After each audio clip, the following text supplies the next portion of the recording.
How to Get Away with Murder is back. We found out the truth about the adoption. We found out more about Gabriel Maddox. And also, we get to piece this whole situation now that Nate has killed Miller. We see how they try to piece this whole situation. Let's talk about this. Shit.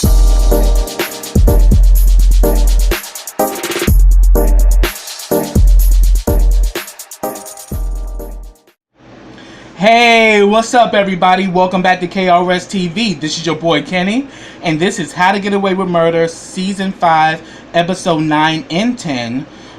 Episode 9 is called They Betrayed Us Both, and Episode 10 is called Don't Go Dark on Me. Now, I do apologize that these reviews are late. When Episode 9 appeared on January 17th, that was my birthday, and I was literally inebriated the entire birthday week. So yeah, I just celebrated my birthday that week, so that's the reason why this review is late. But I combined them both because both episodes were juicy, and I can't wait to talk about them. So let's begin. The episode begins on episode 9, They Betrayed Us Both. Bonnie showers, and we see that she's washing the blood, off of her, which was Miller's blood. Frank shows up, and, of course, Bonnie and Frank pretty much discuss the situation. While that's going on, Annalise, is having a conversation with Gabriel. Remember on episode 8, he took her keys and literally broke into her house and waited for her to show up. And Annalise confronted him, and with the fact that she knows that he's Sam's son, and he wants answers and everything. And we see that this whole back and forth between him and Annalise, he wants to know what really happens to his father. He doesn't believe that Wes acted alone, and he's constantly digging, for answers. And Annalise just keeps telling him that, look, he betrayed us both. He lied to me. He lied to you. He lied to me for 20 years. So just like he lied to me, he lied to you. But, Gabriel is not trying to accept that, because he thinks there's more that happened, as to why his father was dead and why Wes, and that Wes killed him. And then she even played the call that Wes made before he was killed. And he's still like, well, it's not really adding up to me. Why would Wes kill my father? And he says that, I don't know. And he says, well, what about Frank? So Gabriel knew that Frank was on to him. And he even said that what made him question the whole situation was that after his grandmother died, he found his birth certificate, and that's what led him there. But then Annalise was like, well, if that's all you wanted to know, why didn't you come at me up front? Why did you lie and pretend you were a student when really you were here to find out about your father's death? And he was, and like they pretty much go back and forth and everything, and she's telling him that, look, you lied to me, Frank lied to me, and Sam lied to me. Like, I'm the one who's trying to put everything together, but a lot of this happens because all of you guys lied. Frank lied about his knowledge, you lied about who you were, and Sam lied about a lot. And we definitely saw this in this episode because they do a flashback in 2005. This is after Frank had Annalise set up in that car accident where she had a miscarriage. She's now back home after that. And we see that Frank is filled with a lot of remorse because he pretty much killed Annalise's child. And Sam pretty much let him know that, I don't give a damn about your feelings, you better not say nothing. And we also see that Bonnie really has this strong attraction to Sam, and it's very well apparent. And then we also see that Annalise, now that she has had a miscarriage, she's really going through it emotionally, psychologically, but she wants to give this motherly love that she was going to have for her son that she now can't share because her son died. She wants to adopt Wes. So that was the adoption. The governor knows about Annalise adopting Wes, which could lead to more suspicion because Wes killed Sam. So this could lead to an inquiry where they'll reopen the case and try to pin Annalise on it. And she had nothing to do with Sam being killed. That was pretty much the Keating Five minus Asher. And y'all, if y'all seen season 1, y'all saw how the whole thing went down as to how Wes killed Sam. So she wants to adopt Wes. Sam is completely against it. And they had this big fucking argument where he tells her that if you want to adopt this boy, you obviously don't want this marriage. And Annalise stood in it. She says that, look, I lost my child. He lost his mother. He needs a mother. Why not I become that mother for him? And, you know, Sam is like, you need to be grieving right now. And she's like, I am grieving. Why do you think I want to do this? You know, I have this maternal instinct that I now can't turn off now that our son is dead. So Sam is just pissed off, and he just leaves and pretty much says that if you adopt this boy, I'm done with you. And we actually see that, you know, we think that Sam is going to his sister Hannah, and we remember Hannah, I think back in season 1 and season 2, like after Sam's died, you know, his sister came. She was played by Marsha Gay Harden, and Annalise pretty much, you know, made that joke about her having this strong affection for her brother, and was like, incest, put your brother to the test. So he has Annalise thinking that he's going to see his sister, but that's not what really happened. He's actually in Chicago trying to meet up with Vivian and Gabriel because he wants to see his son. So now that his son with Annalise died, he knows about his son with his first wife that Annalise had no knowledge of. He goes to try to see his son. He meets with Gabriel's grandmother, who pretty much tells him off and said that, look, you lost everything when you left her. You know, everything is, you know, we're trying to keep things together, and you just can't come back and show yourself. You know, you just need to stay far away as possible. You're not going to come in and break this boy's heart. You've done enough damage. You just need to leave her alone and leave him alone. So we see that, because what happens is that after that happened, Vivian fell into drugs. So here it is, Gabriel's being raised by his grandmother, who recently passed.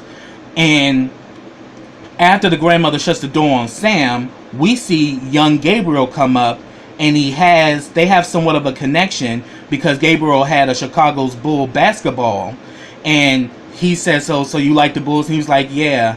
And like, can I get my ball back?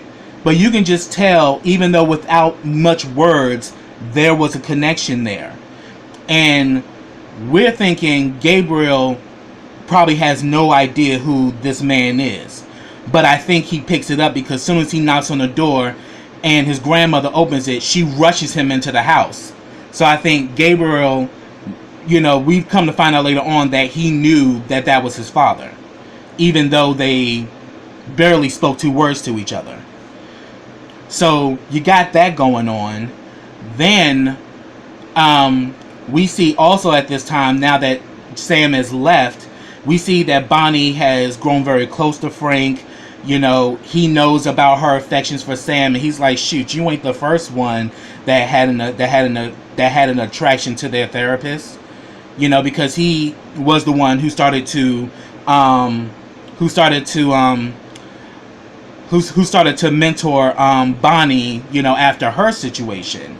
And then we also see why Bonnie and Annalise are so close, because what ends up happening is that, for one, Frank and Bonnie end up having sex for the first time. So we know that her and Frank been rolling around in the hay since 2005. So there's been this little back and forth thing between them. But after her and Frank have sex, Bonnie goes to the house to check on Annalise.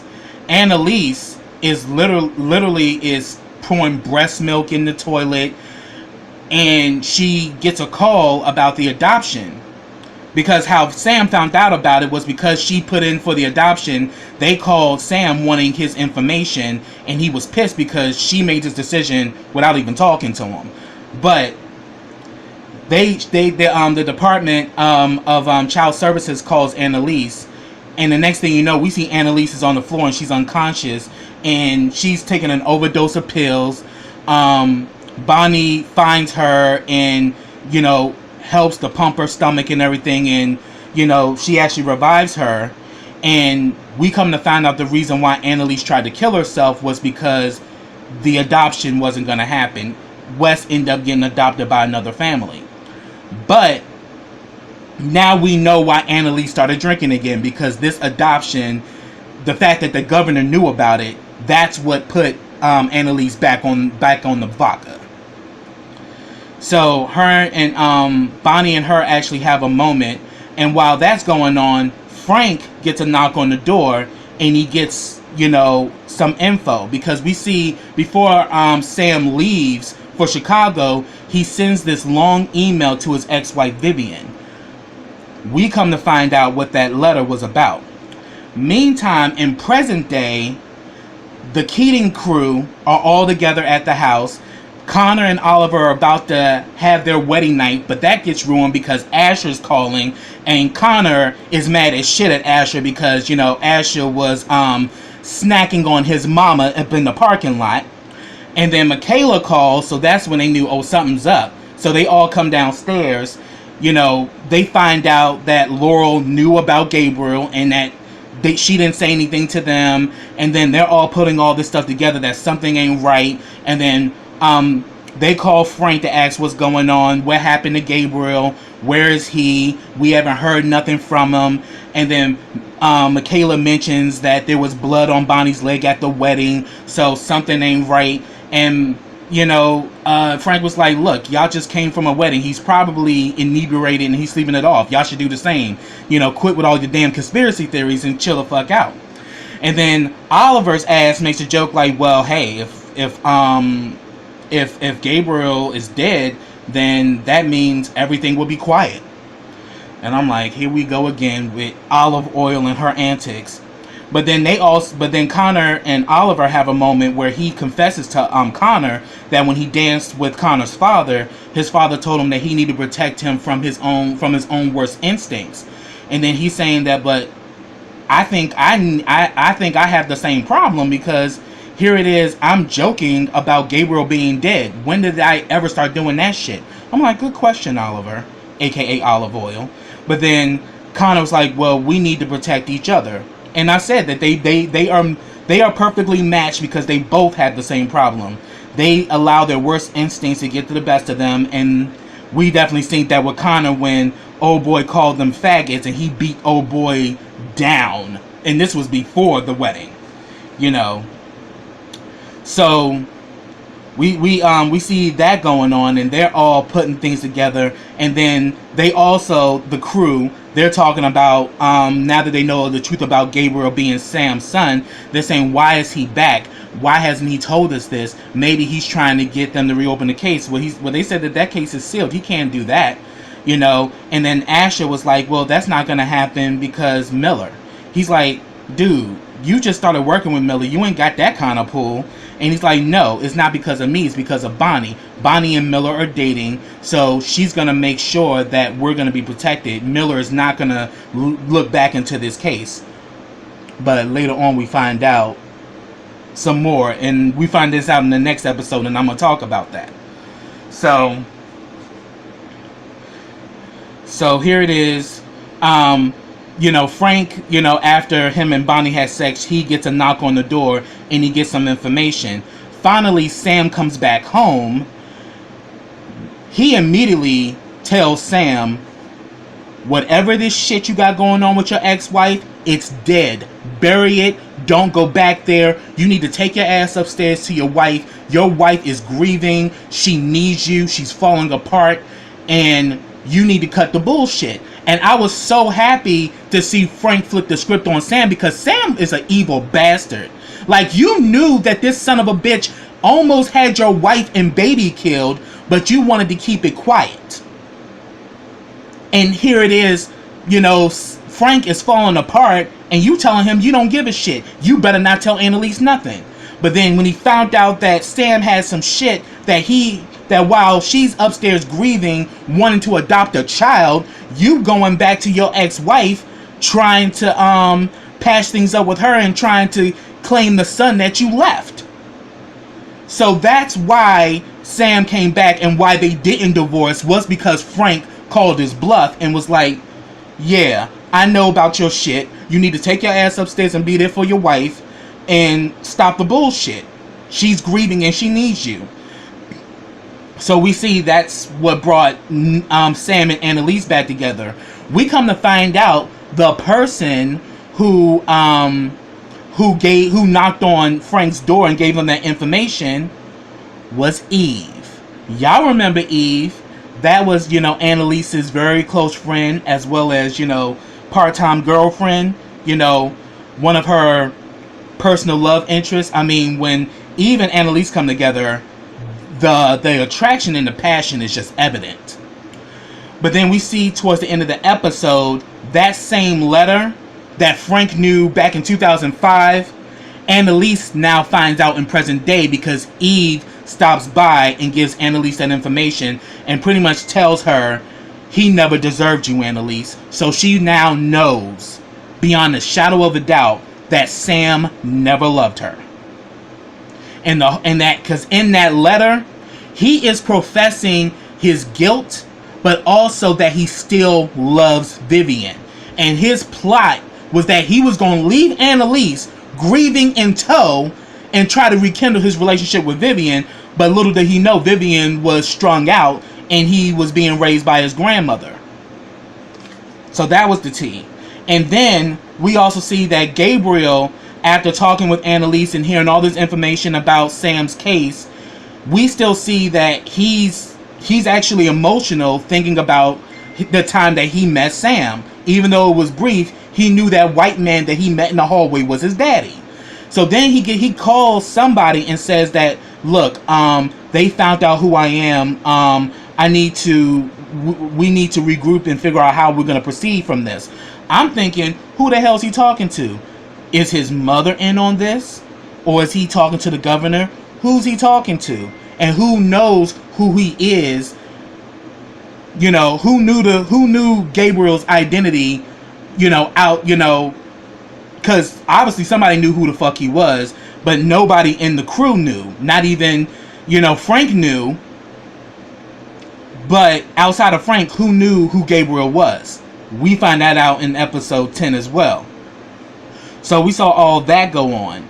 And then we also see that Bonnie is just grieving the loss of Miller, because her and Miller had something good. But now she's believing that Miller set up Nate's dad to be killed, and all of these emotions are coming out.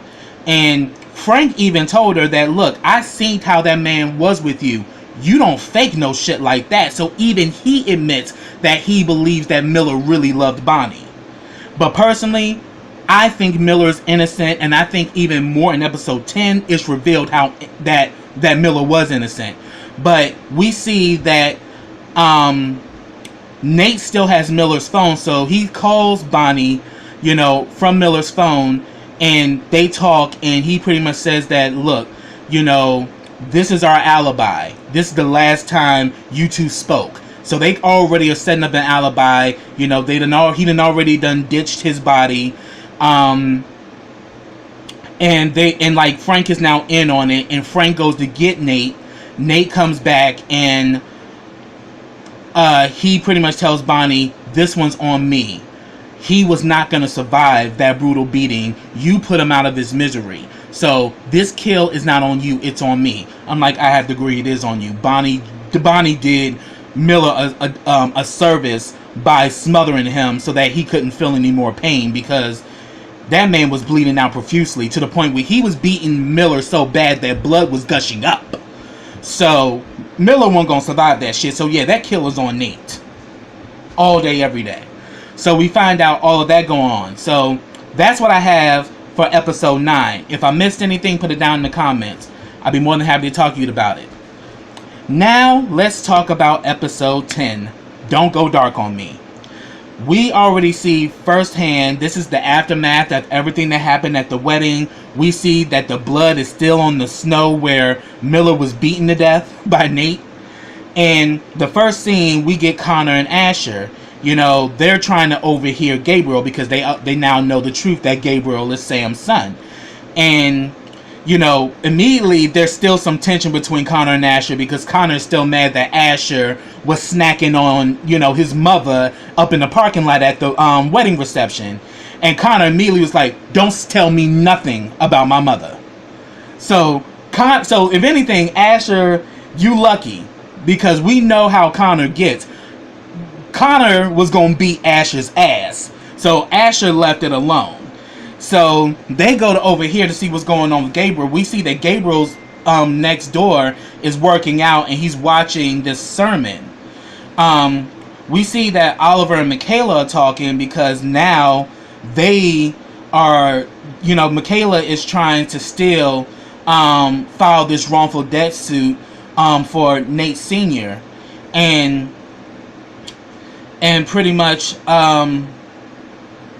you know, Oliver, you know, at this time is kind of like, you know, so what? You know, you're still on to this, and, you know, we got this whole thing about Gabriel coming about, and so what is it? We're going to bury Gabriel along the way, and, you know, just being real smug with Michaela because he still is holding on to the fact that Michaela had Simon deported, and due to the fact that he was a gay man, you know, Oliver is still holding on to that. But boo-boo, Simon was an asshole, and Simon was going to continue to bully and manipulate all of you. And that's the reason why Michaela did it. But Oliver is not seeing it that way. So we still see that there's still that tension there. But then Michaela lets him know that, look, I need you right now. You're usually the hopeful one, so don't go dark on me. Because he still's holding on to all of this tension against Michaela because he's seeing how passionate she is to file this wrongful death suit for Nate Sr. You know, because she promised Nate that she was going to do everything that she could to help him. And then we also saw on the last episode that while Laurel was playing with Kristoff, she noticed a drop of blood on, you know, Kristoff's jacket. And she calls Bonnie and she gets a voicemail. Then we see Bonnie, Nate, and Frank. They pretty much are calling this out, and he pretty much says that, look, you know, Frank was like, look, you know, y'all need to tell Annalise what the hell's going on. You know, I don't want her blindsided by this. And he was like, look, we got this under control. But he says, okay, but as soon as this shit gets public, you need to confess to her and tell her the truth. You know. So pretty much he's kind of saying that, yeah, you know, y'all need to tell her. And then here it is. Frank calls Eve and gets side-swapped when Annalise answers the phone because Eve is with Annalise, and now she knows the truth that Frank knew that Sam never loved her, but he played along with the bullshit back in 2005. And, you know, she's obviously pissed because now she knows the truth and that Eve's there, and that Eve told Annalise everything. And then we actually see that, you know, Eve gets out the shower and she was like, you know, she's like, so she kind of tells Eve, you ready to fight? She's like, well, let me get dressed first, and then we'll take care of that. She's like, I know we will. So Annalise is pissed because this whole time Eve knew the truth and she's just now finding out about it, but Frank knew the whole time. So then we see that Emmett is trying to call Annalise, but she ignores his calls. She's asking Eve why. You know, she was like, look, you lost a baby, you needed somebody to be there for you at the time, so I hacked Sam's email to get him to come back to you because you needed him, and I wanted to help save your marriage. She said, that marriage was over after our son died. We stayed with each other far longer than we needed to be. You know, but she was like, I thought I was protecting you. So yeah, they definitely had that. They kind of went back and forth in that moment. And And then, you know, they talk about Gabriel, and, you know, that possibly he could be here trying to reopen Sam's case. And, you know, she lets her know that, look, he was an activist for the and like a lot of his political affiliations, you know, are being, you know, they've been watched by the FBI. You know, if he tries to do that shit, we can get him on conspiracy charges. And but then she's like, nah, we can't do that. You know, we trying to trap him. That shit ain't gonna work. But then she lets her know that, look, the governor knows about me trying to adopt Wes, and that Wes being Sam's killer, you know, and then with Gabriel around here picking scabs, this can be a whole fucking mess. So we gotta play this a hell of a lot different, because if we do this shit to Gabriel, it could still backfire on us. And we need to find a different way. So here we see that Bonnie, Nate, and Frank are trying to create the alibi of what happened with Miller that night. And she says that, you know, that last call between Bonnie and Miller, but really it was Frank on Miller's, it was actually Nate on Miller's phone. And she says that, okay, I broke up with him at the wedding. But then he also mentions the ring, you know, because he had an engagement ring. He was going to propose to Bonnie, being Miller. And he says that, and Nate mentions that, yeah, I buried him with the ring, and it was a big purchase, and I left it on him. But then, you know, he's saying that, here it is. I never saw Miller at the wedding. You saw me drunk, Bonnie, and you took me home. Bonnie was like, that ain't gonna work, baby. You know why? Because Asher saw you and Miller together at the reception. So then we see that Bonnie calls Asher to say that she needs to meet with him ASAP. So then we see the whole crew's together, you know, Michaela, Laurel, you know, Asher, you know, everybody's all together, you know, downstairs. And then all of a sudden we see that they're talking about Gabriel's case, and that possibly Gabriel is here to reopen Sam's case and probably get us locked up or whatever. Michaela is still focusing on, you know, Nate Sr.'s case, you know, filing this wrongful death suit. But then Olive Oil was like, it's so funny you're passionate about that, but not so passionate about you know, getting a gay man deported. I'm like, Olive Oil, if you do not get out of your feelings for this shit, because at the end of the day, regardless if he was gay or not, Simon was an asshole. And Simon was going to continue to manipulate and bully you assholes. That's why she had him deported.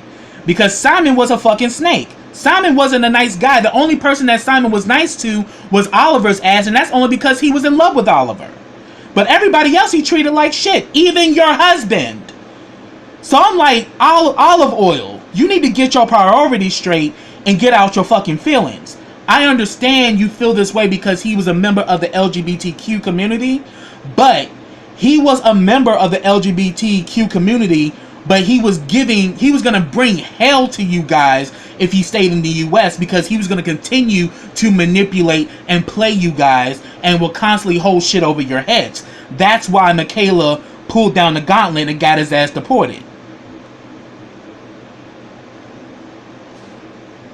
So then, while they're talking about this, Gabriel shows up, and immediately the tension is obvious within the room. They all are giving Gabriel dirty stares, because it's like, dude, you lied to all of us. And he, in the conversation, he admits that, yes, Sam Keating is my father. I want to know what happened to him. And he also talks about how he met with Annalise, and they're like mad because, like, you've been lying to us the whole time, you know. And she's saying that, everybody knows that Wes killed Sam. And he's like, yeah, I talked to Annalise. She played the message for me and everything. And then, like, he's saying that I just really want answers, you know. Was he Was he working along with somebody? Did he do this by himself? And then he starts talking to Laurel like, what is your thoughts on it, Laurel? I mean, after all, you did have a kid with him, And we see that this is emotionally shaken for all of them because they're reliving all this shit. But then Gabriel's like, well, look, I understand how you may feel, but this is my father we're talking about. And then Laurel's like, yeah, a father you didn't know, but here it is. I loved Wes, and he's the father of my child, and I wanted to marry him, but his past and a side of him I didn't know. Yeah, because you didn't even know the fact that he was dealing with your mother, and that it was your mother who pressed that red button to have Wes killed. And that's why what's his face, the little henchman. If y'all remember his name, put him down in the comments. The one that Frank ended up killing. He was the one who killed Wes, but he was sent because of Laurel's mom. And the whole time we thought her father was the one who had Wes killed. It was really the mother who gave the go-ahead, and that's how that all went down. So pretty much Oliver Connor stands up to Gabriel and tells him, you need to go. And then Oliver was like, I've seen Connor when he's angry. You might want to leave. I was like, okay. I was with Oliver at that moment because he's like, yeah, he saw Connor beat down this homophobic dude before the wedding. So he knows, like, when Connor get angry, Connor will fuck somebody up. So Gabriel ends up leaving. So we see that, so we finally see that Frank comes over to meet up with Eve and Annalise. She tells him, give me your phone. I'm actually going to cut you two off from each other. Where's her number under? She says, it's under the 1, because I always thought that you two were going to be the end game. So he clocked the fact that he knew that there was genuine love between the two of them, meaning Eve and Annalise. Then we see that Frank goes to the Keating crew, and he pretty much wants them to get information on Gabriel.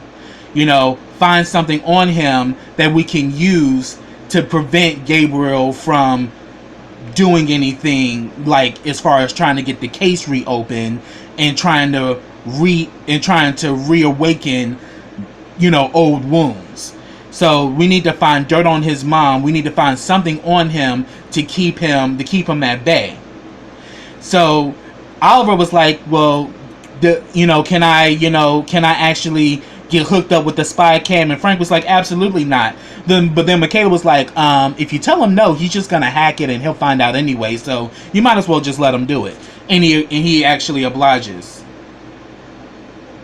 So we see that Annalise is looking at Gabriel's files. He was a political activist who was a part of some extreme groups that are being followed by the FBI, and he does have a rap sheet. But then you can definitely tell in this scene, when Eve comes in there, there's still some deep love between her and Annalise that they never really fulfilled, because definitely at the time when they first see Wes when he's 10 years old after the death of his mom, it's Eve and Annalise who were in the back and they see the whole thing go down. So Eve and Annalise go back, way back. And they talk about Eve's wife. She's married this woman, Vanessa. Vanessa's pregnant with their first child. And, Annalise was like, wow, I thought you never wanted a kid. But now I realize you just didn't want to have a kid with me. And she's like, I just didn't want you to feel bad. She's like, I don't feel bad. I'm happy for you. But then she asks her, are you drinking again? And she's like, what, did Frank tell you that shit? And he was like, I saw it on your face when I first came here. And I'm like, yeah, because the fact that as I said, what got Annalise drinking again was the fact that the governor knows about her trying to adopt Wes, which looks very, conspicuous, because here it is, Wes killed your husband, the same child you were trying to adopt years ago. So definitely that looks suspicious.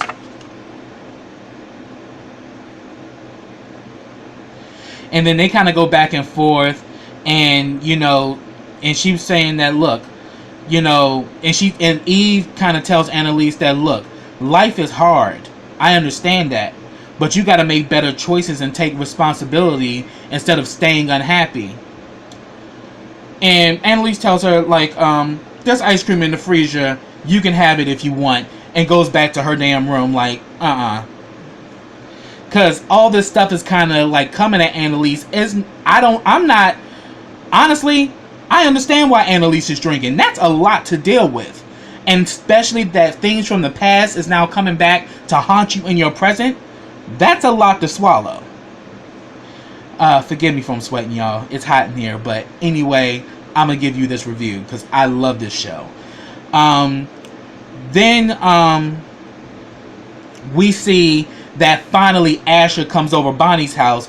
Bonnie and Nate are pretty much creating this alibi, and pretty much Nate tells him, you didn't see me with Miller on that night. And he was like, why would you want me to say that when you know I saw you? If you want me to say some shit, y'all don't even tell me the truth. What's really going on? You know. And then Bonnie reveals the fact that Miller was supposed to have been getting an inquest, was filing an inquest on those guards that killed Nate Sr. But really, Miller made the call to the warden to have, Nate Sr. killed. And immediately, Asher puts it together that Nate killed Miller. And he's like, so I take it Miller's not coming to work, huh? And we see that Asher's mad because he actually liked Miller. Miller was the one who gave him a chance when Annalise didn't add him to the clinic, but added Gabriel instead. So they're talking about, how they're going to set this whole thing up. They said that, the secretary is going to notice it because Miller is always on time. And the fact that he doesn't even call the secretary after 36 hours is going to pretty much say that he's missing. And they literally create this alibi. We see that Asher's talking with the secretary, and they're saying that, man, it's like Denver all over again, because literally like a year before, Miller gets killed. But Miller was a piece of shit anyway, so good riddance to that bastard. And they said that, they're going to start inquiring because now he's a missing persons case. They're now going to start doing an investigation, and they're going to want to reach out to the last person who called him, which by phone records was Bonnie, even though Bonnie was talking to Nate on Miller's phone. So they sit down with Bonnie. They said that he's been missing for 36 hours. When was the last time we talked to him? They said Saturday night. They broke up or whatever. And they talk about that last phone call, but really, as I said, it was actually Nate that was on the phone. So then we see that even Annalise, let's see, yes.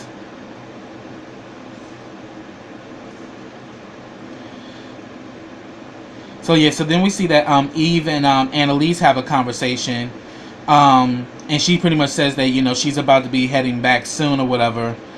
And she was like, oh no, please stay and everything. And then finally, Emmett just shows up at Annalise's doorstep because he needs her help. And she's been avoiding him. And he noticed that Eve's there. And he knows who Eve is because Eve is a very high-powered attorney. And she's, her and Annalise are meeting with each other. So immediately, Emmett starts questioning what the hell's going on here. But she leaves, and we see that Emmett's there because they filed a disposition against him, for sexual harassment, and he wants Annalise to look over it and represent him. And he asks her, is she okay? Because he noticed that things ain't right with Annalise, but she lets him know that she's cool. But then he's inquisiting because Eve is there.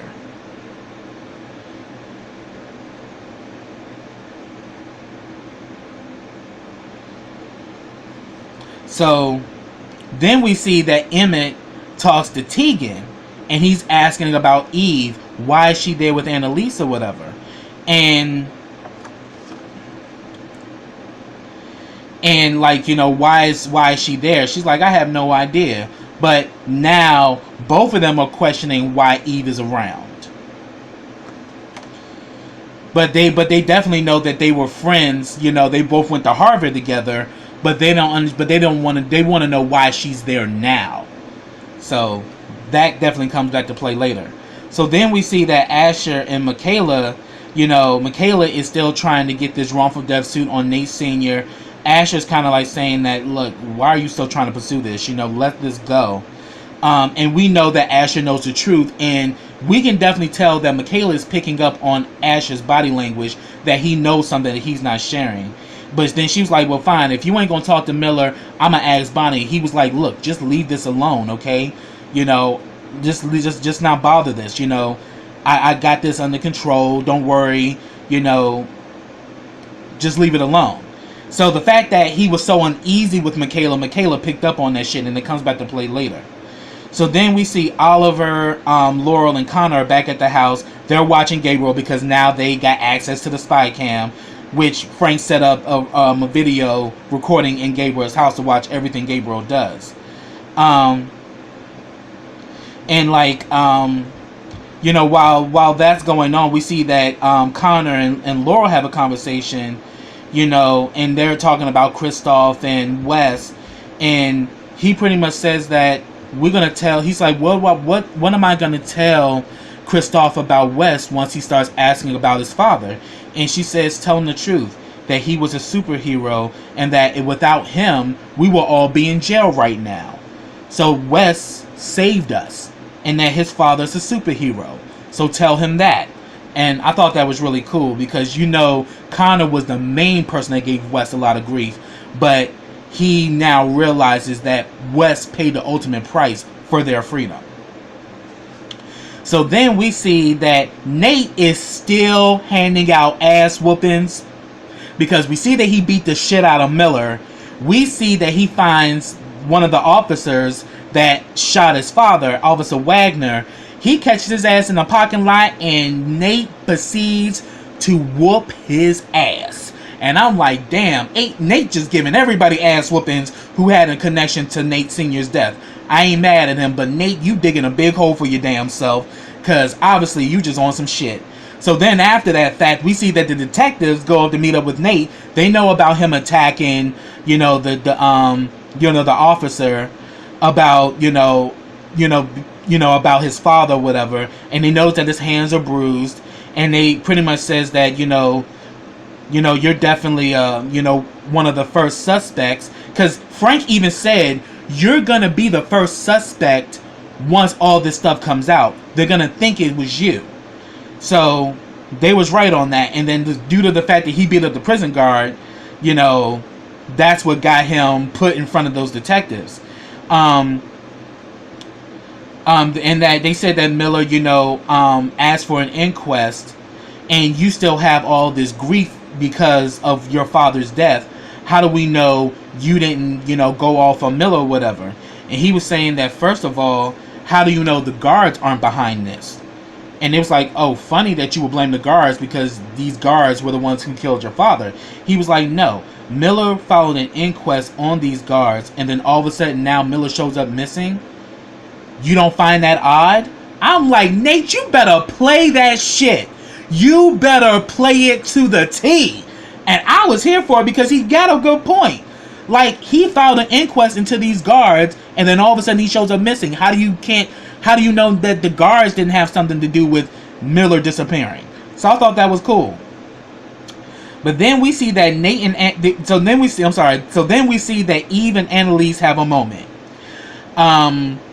She's saying that because before Emmett showed up, she wanted Annalise to either come back with her or to go somewhere. Annalise like, I'm not leaving, I'm staying here. I'm not going nowhere. And she's like, why? Is it because of Nate? Or maybe, some woman? She's like, oh, so you mean like how, what you and Vanessa got? She was like, yeah. Don't you want to be happy? And don't you want somebody in your life? And Annalise was like, see, that's your problem, Eve. You never understood this whole time. Your skin color gives you the privilege to be gay. I'm a black girl from the Bible Belt. I'm like, bitch, you better tell it. right here. I know exactly what that's all about. Being black and gay and coming from the Bible Belt, coming from like a church family, that can be hell on a gay person, because being black and gay is like being at the bottom of the barrel, and the black community shuns homosexuality. The black community is very homophobic, and being black and gay can be dangerous around the wrong circles. So she's letting her know, I'm dealing with a whole level of issues that you never had to deal with. Your privilege gives you the freedom to be gay. I don't have that privilege. I'm a black girl from the Bible Belt. She from Memphis. Sitting at the dock of the bay. You know what I'm saying? So definitely from her upbringing, no, she couldn't be an openly gay lesbian and be accepted by her family. Because honestly, I can say I'm fortunate that I have a family that did embrace me. But a lot of black people don't have that. You're not only rejected by your community, but you're also rejected by the family that you love. That has to be hard on anybody to deal with. So she pretty much tells her that, look, happiness is not going to be with some man or some woman. Happiness starts with me, and I have to figure it out. That's not your responsibility. And I'm like, she finally schooled her ass. Because, she was always saying why Annalise won't come out, why Annalise won't come to terms with who she is. Now you know why. So then we see that Michaela and Gabriel have a moment, because she feels some kind of way because he was pushing up on her and he wasn't telling the truth of who he was. And she's still trying to find this, she's still trying to file this wrongful death suit on Nate Sr. And he was saying that, but that moment that me and you had, I told you the truth. She was like, no, you played me like some basic bitch side piece. You saw I was pretty and you went after me. And he was like, no, I wanted to get close to you because I know you will understand. You're adopted, so you know what it's like to want to know about the parents you never met. And she's like, we're not the same, so leave me the hell alone. And we see that Gabriel leaves. So I'm like, yeah, Gabriel, you fucked up.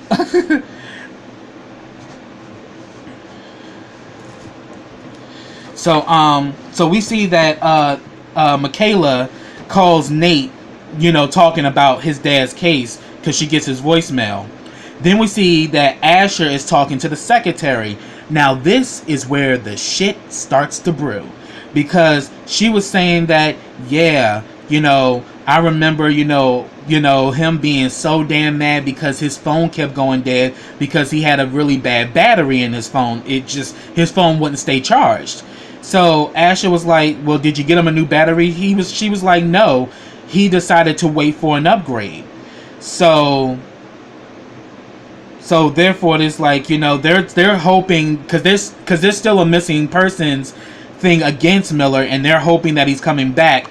But that piece of information got Asher thinking, wow, his phone was dead. That's why he was using the payphone. So it's a possibility that Miller's innocent, that he really didn't have Nate's father killed.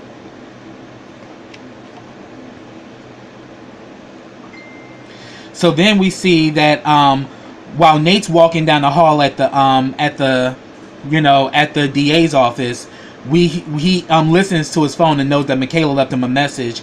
He talks to he runs into Bonnie and says that he'll talk to her later.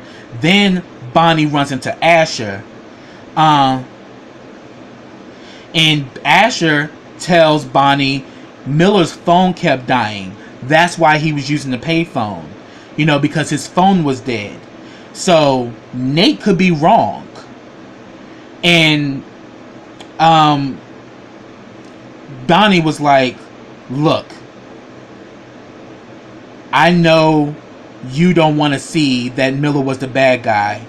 I don't either. So stop this shit and don't make me feel worse than I already do. But we can kind of see that is starting to turn in Bonnie's head, because it's like, that's some information that we didn't know, that Miller's phone was bad, so that could have been the reason why he was using a payphone, and there's no guarantee that Miller was calling the warden. But then we find out a lot later on. So then we see that Michaela tracks down Tegan and says that, you know, I want you to lead this wrongful death suit, you know, for Nate Sr. And, you know, it's a civil suit. And she's like, well, why not give to Annalise? She's like, well, Annalise can't deal with this right now. But she was like, so Tegan was like, so does Nate Sr. know about this? I mean, well, does Nate Jr., my bad. Does Nate Jr. know about this? And she was like, no, he doesn't. So here it is. You want me to try a case, and the actual person on the case has no idea. She's like, look, you know, there was an inquest in his father's death, but yeah, we can't get anybody locked up, but there is money that can be given, you know, for a wrongful death suit, that Nate can inherit some money. So she begins to ask about, you know, so what do you know about Annalise and Eve? And she's like, oh, Eve's back? She's like, yeah, you know her? So I'm like, yeah, they went, you know, yeah, I know that they went to Harvard together, but I didn't know she was back. She was like, yeah, what else do you know about him? And she's like, well, what you trying to say? She's like, boo-boo. Tegan was like, bisexuality is a reality, honey. And she's like, yeah, I know from personal experience. And then Tegan was like, come again, bitch? And then she talks about her ex-fiance, that he was bisexual. She was like, interesting. But personally, I still think that Michaela got a thing for Tegan.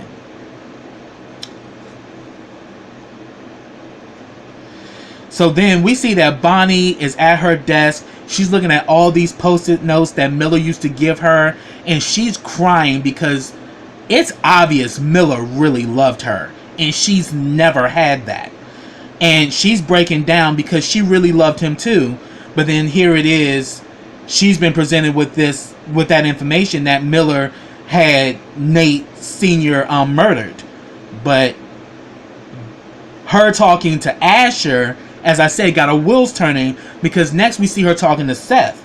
Seth is actually running a wiretap on the prison warden, you know, because he has his own case. But then she's saying that, you know, it's crazy because here it is, Miller's missing, and just a year ago, Denver was killed. So it's like, you know, and then she also confesses to Seth that her and Miller were dating and nobody knew about it. But she's like, I really want to know what was that call he made to the warden. So could you? I just want to hear it, not to interfere with your case on what you're doing, but I actually want to hear the wiretapping to see what did Miller call the warden about. I just want to be able to put this out of my misery, you know, that he wasn't, you know, involved in Nate Sr.'s death. I just want to put that to bed. So he agrees to help her. So pretty much, you know, as I mentioned before, Frank had the Keating crew do some digging on Gabriel's background and his mom. They find out some information that his mother has been clean and sober for some years. She works part-time at a rehab, and while he was an undergrad student, she had this powerful ex-boyfriend who they used to do drugs together. They used to pop oxy. So she's like, So pretty much, Frank and Eve convince Annalise, you can use this to Gabriel, not to trap him, but to say that, look, we want to help protect your mother, so let's work together. So we see that Annalise goes to Gabriel, and she pretty much says that, yeah, this was your mom's ex-boyfriend. You ain't know about it because they were dating while you were undergrad, and they were doing drugs with each other. And she's like, I'm giving this to you to help you. He's like, oh, how do I know you're not doing this so you feel guilty and all of this shit? I'm like, Gabriel is starting to really get on my fucking nerves, because he's really becoming a problem. I'm like, bruh, if she really wanted to trap your ass, she could have easily took this shit to the police, and your ass would have been dragged in for questioning. You know, I mean, they could have easily created another narrative, but she brought this shit to you. But little do they know, the Keating crew is watching this whole conversation because they now have access to the spy cam. So they're watching him and Annalise talk to each other. She's like, look, Sam, like, she says that, yes, I want to help you because, for one, you know, not only did Sam hurt me, but he hurt your mother too, and I feel personally responsible for the fact that your mother went down the path she did. So, you know, we both want to protect her. So this is why I'm bringing this to you, so you can help protect your mother. Then we see that Emmett and Tegan are talking about, you know, Annalise or whatever, and talking about Eve, and he says that, and she's like, oh yeah, I know the tea about Eve. Her and Annalise's were exes, so that means she's available. And like, Emmett was like, available to me or to you? And she's like, oh, please stop. I'm like, no, boo boo, you did go salsa with Annalise, boo boo. You was given that Latin heat and that quiver, baby. So yeah, I definitely think that Tegan got a thing for Annalise. You like that power, you know, woman, you know, confident woman. You were so it kind of was cute because I think Emmett also, you know, has grown a liking to Annalise, but I don't think it's romantically, but definitely I wouldn't put it past Tegan, because, you know, Tegan loves the ladies, and definitely she wanted to, she was getting her life when her and Annalise were dancing together at the salsa, you know, at the salsa club. So I was like, so he's like, you mean you? So Emmett kind of peeped that, yeah, Tegan probably got a little thing for Annalise, and I think he was spot on. So we see that Eve is now packed up and is about to leave, and she tells Annalise, I'm just a plane ride away. If Gabriel starts acting crazy or you need help with that governor, I'm here, you know. And she's like, well, I can come to see you after the baby's born. But she tells Annalise to keep her eyes open, and she gives her a kiss. And I'm like, that love is still there. Even though Eve has gotten married and is about to have a baby, she still has a place in her heart for Annalise, and that will never die. So then we find out that Gabriel, that the last episode when he called and said they found out who I am, I need to talk to you because they done found my cover, they now know who I am and shit. We come to find out the person he was talking to was Miller. So Miller, along with Frank, knew the real identity of Gabriel Maddox. So obviously Miller was investigating Annalise as well, and he knew the truth about who Gabriel was. So we come to find out that, yeah, he was a mole for the damn DA. So I'm like, damn, what a fucking coincidence. All this shit's tying together, and now Miller's dead. That's gonna be some shit. So we see that Seth gives Bonnie the hard drive, you know, from the last call to the warden. We see that Asher, that it's all on the news and everything about Miller missing and all of that. They're all watching it. Asher comes to the frat house, and they all are looking, and they're like, Asher, did you know about this? And he was like, no. Immediately, Michaela called his ass out. You lying, motherfucker. You are lying because I can tell you've been acting funny down at your job, and you've been really fucking standoffish. You know something. So did Bonnie have something to do with this? Did Bonnie kill Miller? What really happened? Because we know something's up. And Asher confesses that it wasn't Bonnie, it was Nate. So Frank calls Nate and says, the shit's out in the open, you better tell her. He's like, I'm at her door right now. So we see that Nate goes and tells Annalise that he killed Miller. And then we see Bonnie playing the actual file, and she's going from each file from, you know, the warden's from the warden's calls. But then after, you know, Nate confesses to Annalise, Annalise says, this means that the damn governor is going to come even more harder at us. And then he starts creating this narrative. Well, we can say that the governor used Miller to kill my father, and that he got killed to you know, because he was about to blow the whistle on the whole thing. It could actually work. And then we actually see that after that, we see that Bonnie listens to the call and she finds the call of Miller calling the warden. And in that call, he's saying, I'm sorry, my phone is dead, but I want to see that that Nate Sr. gets moved out successfully. His son works for me. He's a great guy. I want to see that this man gets out safely and that he's actually put in the facility and that there's no harm done. So immediately it ends the fact that Miller was innocent and now Bonnie knows the truth. So question is, now how is this going to play out now that when Nate realizes that he killed an innocent man? That he saw the picture and immediately drew his conclusion, when yet Miller was set up, but by who? So that's what I have, y'all. If I missed anything, put it down in the comments. I'd love to talk to you about it. But I'm so happy that How to Get Away with Murder is back. Again, this is my favorite show. I'm sorry this review is late, but I'm not going to disappoint y'all because I love this show. So subscribe to my channel. Click that bell so you get notifications every time I drop a video. Also, follow me on all of my social platforms. I have them all listed in the description box. Also, like this video, comment on this video, and share this video. And I'll be back with the next episode of How to Get Away with Murder. So until next time, everybody, take care.